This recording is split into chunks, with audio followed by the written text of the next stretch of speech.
Hello everyone, welcome to Revamp YouTube channel. In this video, we are going to see about a summer internship fellow program which is offered by IIT Madras. Okay, the IIT Madras is located in Guindy, Chennai.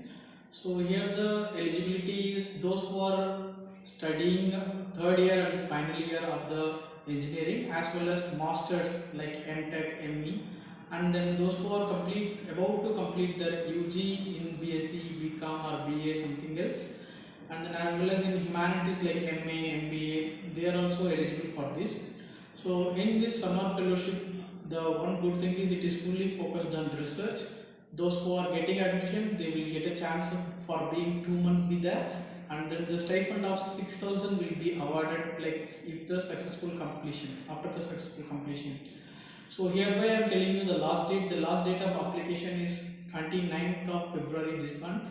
So please do apply. Like hereby we have given the application link in the description box. Do apply and then get a experience of IIT Madras. Thank you.